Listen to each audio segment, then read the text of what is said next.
Assalamu alaikum and welcome back. My name is Anas Hashim and today we are going to talk about obstructive and restrictive lung diseases. सबसे पहले मैं बात करूंगा कि obstructive lung diseases कहते किसे हैं और restrictive किसे कहते हैं by definition. इसके बाद हम बात करेंगे pulmonary function test की जो कि बहुत important है और इसके बाद हम बात करेंगे कि obstructive की different types कौन कौन सी है और restrictive की types कौन कौन सी हैं. तो स्टार्ट करते हैं obstructive से. obstructive का दूसरा नाम COPD है, that is chronic obstructive lung diseases. और ये नाम से जाहिर हो रहा है कि ऑब्स्ट्रक्ट कर देता है. बेसिकली अगर मैं इसे आसान अल्फाजों में आपको समझाऊं तो ये एयरवे को ऑब्स्ट्रक्ट कर देता है, हवा को बाहर निकलने नहीं देता, एयर को ट्रैप कर लेता है. नाम भी इसी तरीके से है, ऑब्स्ट्रक्ट कर लेना, फंसा लेना. तो अगर मैं इस लंग्स की मैंने एक रफली सी डायग्राम बनाई है समझाने के लिए कि जो आपके पास ऑक्सीजन है या एयर है जो बाहर जाना चाह रही है उसको ये क्या कर लेता है, ऑब्स्ट्रक्ट कर लेता है, फंसा लेता है. तो इसका रिलेशन डायरेक्टली किसके साथ होगा, एक्सहेलेशन के साथ. ठीक है.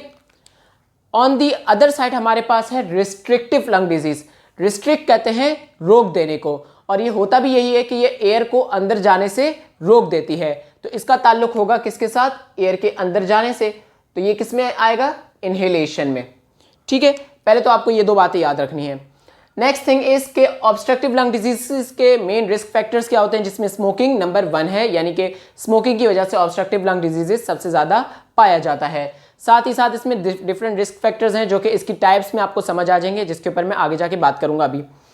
नेक्स्ट आपके पास है restrictive lung disease. Restrictive lung disease का मेन जो आपके पास वजह है यानी रिस्क फैक्टर है, नंबर 1 आपके पास इंटरस्टिशियम में इसके क्या हो जाए, डैमेज हो जाता है. ठीक है, इंटरस्टिशियम में. इसके साथ साथ बॉडी का चेस्ट वॉल डिसऑर्डर्स भी होते हैं जिसमें ओबेसिटी आ जाता है, जिसकी वजह से क्या करते हैं, इनहेलेशन प्रॉपर्ली नहीं हो पाती. तो वो भी रिस्ट्रिक्टिव लंग डिजीज में शामिल होता है. पल्मोनरी फंक्शन टेस्ट बहुत इंपॉर्टेंट है. इसकी वजह यह है क्योंकि ये आपको डिफाइन कर देता है कि ऑब्स्ट्रक्टिव और रिस्ट्रिक्टिव में क्या मेन डिफरेंस आ रहा है. अगर अकल लगाई जाए तो हम सोचें ऑब्स्ट्रक्शन का मतलब क्या है कि हवा बाहर नहीं निकल पा रही. तो क्या होगा, ऑक्सीजन या एयर क्या है, अंदर ट्रैप होती रहेगी. जब ट्रैप होती रहेगी तो क्या लंग का साइज बड़ा होगा या छोटा होगा, ऑब्वियसली लंग का साइज बड़ा होता जाएगा क्योंकि अंदर हवा बढ़ती जा रही है, निकलना मुश्किल है. तो टोटल लंग कैपेसिटी TLC जो कि मैंने लास्ट वीडियो में बात करी थी, that is pulmonary volumes, lung volumes, उसमें मैंने लिखा था टोटल लंग कैपेसिटी कितना होता था, 5800 मिलीलीटर. अगर टोटल लंग कैपेसिटी ऑब्स्ट्रक्टिव में देखी जाए COPD में तो क्या हो रही है, बढ़ रही है. तो यहां पे क्या कर दूंगा, मैं इंक्रीज का निशान बना दूंगा. टोटल लंग कैपेसिटी रिस्ट्रिक्टिव में आपके ख्याल में क्या होगा, अब देखें हवा अंदर जा तो सकती है बाहर लेकिन अंदर आ नहीं पा रही, तो टोटल लंग कैपेसिटी क्या होगी, डिक्रीज होना शुरू हो जाएगी. तो ये क्या होगा, डिक्रीज. आसान कॉन्सेप्ट था. ठीक है. इसके अलावा रेजिडुअल वॉल्यूम, मैं डायरेक्ट नीचे जंप कर रहा हूं ताकि मैं इसी के साथ साथ एक और चीज समझा सकूं. रेजिडुअल वॉल्यूम हमने पढ़ा था कि जो बचा हुआ वॉल्यूम होता है उसे हम रेजिडुअल वॉल्यूम कहते हैं.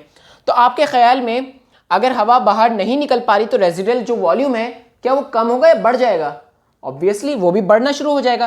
तो रेजिडुअल वॉल्यूम भी क्या होता है COPD में, इंक्रीज होता है. जबकि रिस्ट्रिक्टिव में क्या होगा, वो अपोजिट डिक्रीज होगा क्योंकि हवा अंदर नहीं आ पा रही लेकिन निकल तो सक रही है. Next is FEV1. FE कहते हैं फोर्स्ड एक्सपायरेटरी वॉल्यूम पर सेकेंड, यानी कि एक सेकंड में आप कितनी फोर्सफुली अपनी हवा अंदर से निकाल सकते हैं, उसे कहते हैं force expiratory volume 1 for 1 second.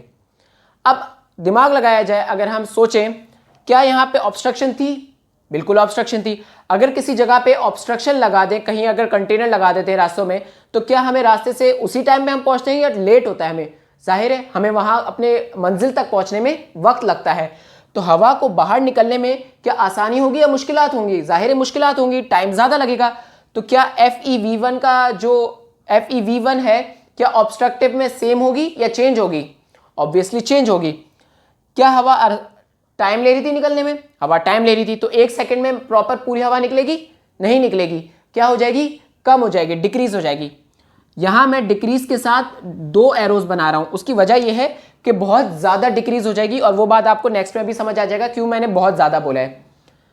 Restrictive के ऊपर थोड़ी देर बाद बात करते हैं. फिर FVC की बात कर लेते हैं, दैट इज फोर्स्ड वेंटिलरी कैपेसिटी, यानी कि फोर्सफुली हवा को निकालना. यहां एक सेकंड की बात नहीं हो रही, यहां टोटली हवा को निकालने की बात हो रही है.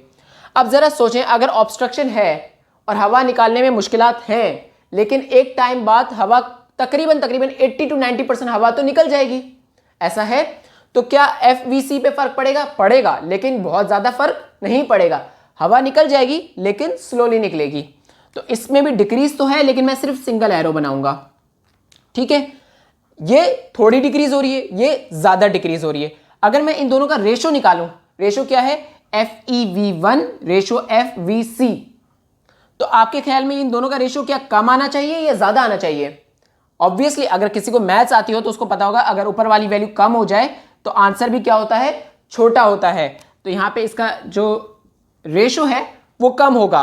नॉर्मल रेशो होता है इसका 0.8, तो अगर इसका रेशो 0.7 से कम हो, ठीक है, 0.7 से अगर कम हो जाए तो ये हमारे पास क्रॉनिक ऑब्स्ट्रक्टिव पल्मोनरी डिजीज बन जाता है।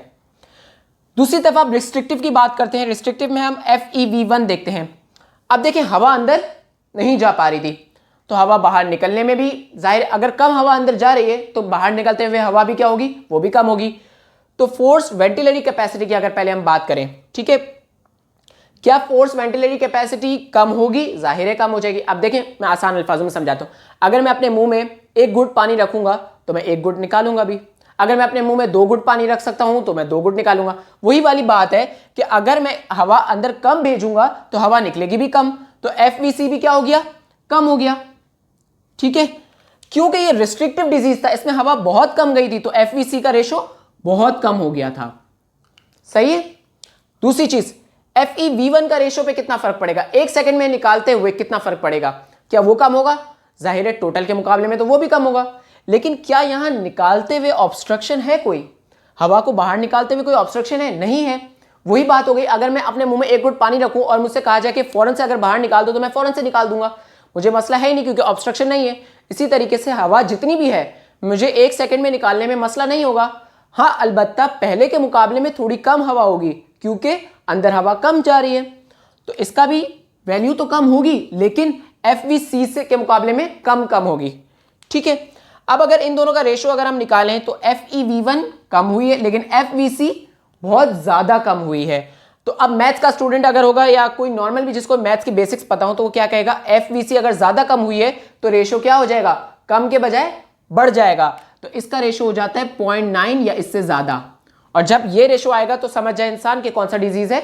रिस्ट्रिक्टिव डिजीज है।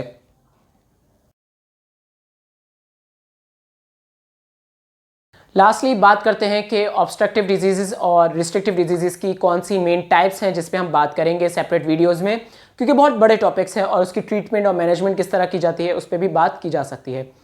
तो अगर हम ऑब्स्ट्रक्टिव की मेन टाइप्स देखें, जिसमें आता है chronic bronchitis, emphysema, asthma and bronchiectasis.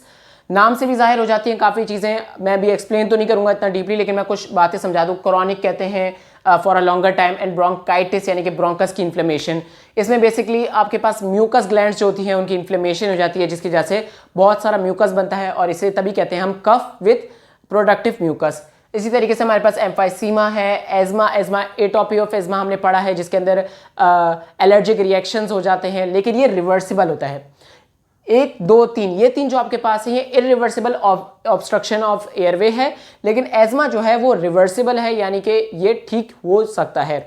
इसके लिए एज्मा के लिए ड्रग्स भी हैं, जिसके ऊपर एज्मा के ऊपर एक डिटेल वीडियो बनेगी with its treatment and management.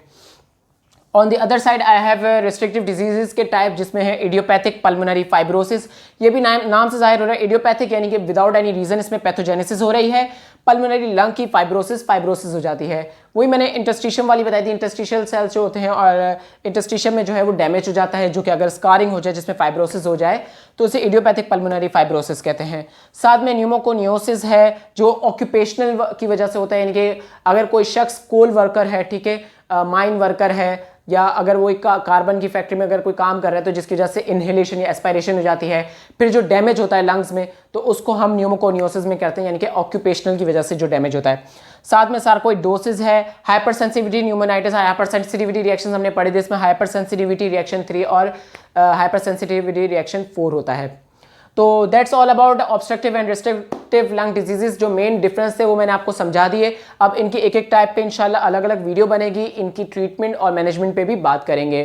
Thank you for watching this video. Please like, share and please do let me know के और कौन से ऐसे टॉपिक्स हैं जिनके ऊपर मुझे बात करनी चाहिए। Thank you so much.